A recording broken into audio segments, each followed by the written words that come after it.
Hello, welcome back to underKG Show. This is Phil, and today we got Samsung Galaxy Tab Pro 8.4. There's so many of them. Galaxy Tabs, Notes, Note Pros, Tab Pros, Pens, whatever. There's so many. But let's put that aside for now. Let's just focus on the size-wise. So, as the mainstream 2014 devices, they have three different sizes amongst their lineup. That's 12.2, 10.1, and the 8.4, which is the smallest out of all three. And this is more of a everyday life casual kind of tablet, and this is more of a bigger productivity kind of tablet. And 12.2 is like your desk book, your desktop replaceable laptops. Those are carryable, but these are more likely to be stuck in one place and to be used there on. So that was a little size comparison. Let's focus on this guy for now. There's Samsung logo on the top with the front-facing camera with the 8.4 inch of a WQXGA. That's a 2560 by 1600. And this is not an AMOLED, this is an LCD, and it's not even in Pentel layout. It's got a full RGB pixels, so it's got crisp screen quality. It's very solid. There are three keys. There's a multitasking home and the back key. This guy used to be the menu key, but Samsung ditched it since like 2 or 3 devices ago. And tapping and holding on it works it as the menu key. So don't worry about those legacy apps that do need the menu key. On the right is a power key and the volume rocker with the infrared port that can work as a remote controller for your telly. And on the bottom is a micro USB port. As we can see, it's not the USB 3.0 port.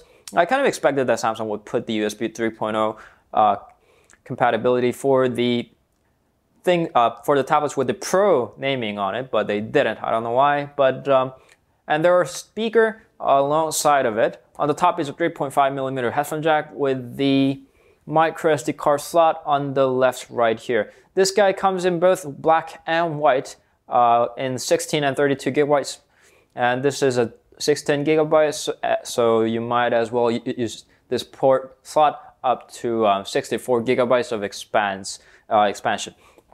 On the back is an 8 megapixel camera with the LED flash, Samsung logo, all those regulatories, and so on. And we should be familiar with this leather stitches that we've been seeing since the Galaxy Note 3. These are actually plastic, as we all know, and that's like this rubbery coating on the back. The only model that doesn't contain this rubbery coating is the Galaxy Note 10.1 2014 edition. I don't know why Samsung did it, but this has that cheap plastic feeling. But fortunately, all the rest of the models don't have that cheap plastic feeling. Alrighty, turning it on gives us the lock screen with the blind effect, as I call it. And this is a normal Samsung TouchWiz launcher with the magazine UX. And this is, curated news and the Flipboard integration for your launcher. I'm not exactly a big fan of the curated information, so let's skip that. The app drawer and everything is just about the same, nothing exciting. But it does come with the latest version of the Android, 4.4.2. And considering that Samsung isn't exactly good with updating the tablets, they're good with the updating their phones, but tablets, there are lots that didn't receive the update properly. And considering that, still is one of the best manufacturers to support their devices. But considering that, coming with the latest version of the Android is a great relief.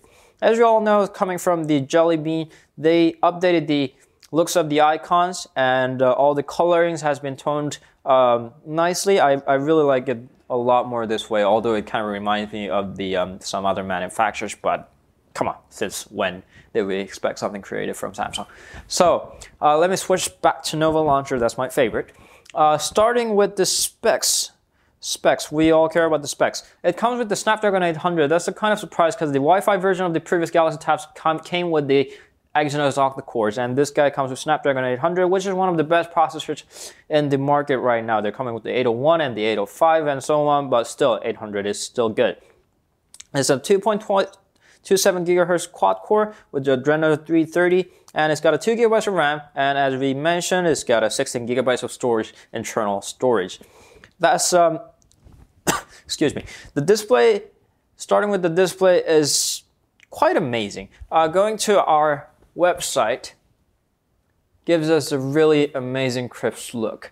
The resolution itself is really great, but resolution is not the only thing that matters. It's also, because Samsung is a big fan of the pen-tile displays, we also had to care about how the small letters here looked. But since this is not a pen-tile display, it's a full RGB pixelated, it's an amazing display. This is the best display I've ever seen on a tablet. This is pretty much better. This is far better than the one on the iPad mini with Retina display, and this is actually as good as the one on the iPad Air. Alrighty. The display is quite amazing, and the performance-wise, it's got a, I don't exactly trust on the benchmarks, but it's a great reference to see how much of a performance it's got. It's ranked 25,000th on the Antutu benchmark. That is about as high as the HTC One or the Galaxy Note 2. It's in the middle, but considering this, how high of a resolution this guy is, it's a pretty impressive score. And the sound quality is actually pretty good, coming from both of the headphones and the speaker. The speaker doesn't exactly have the impressive sound quality, because I really like the way that iPad Air had those bass on their speakers. But this guy is still loud enough. It's not exactly as rich in the sound quality, but it's still good. And the camera is not exactly impressive, because Samsung is doing so great of a job in their phones with their cameras. I kind of expected the same on the tablets, but it's just about acceptable. It's an 8 megapixel camera with nothing fancy. It's just a camera for tablets. That's pretty much it. And the battery life is it's okay. It's not bad. It's got I forgot the exact capacity, but it's got a battery big enough, but it doesn't exactly last that long, because I kind of expected an amazing battery life, because considering what they've done in the Galaxy Note series of the little phablet phones, but it's not exactly great. And the thing about the battery is that charging speed is not exactly so good. It takes forever to charge your tablet, so that's one of the bummer. But the battery life itself on the tablet is just about the average. It's not like short, it's not exactly long, it's just about the average. So that's pretty much it.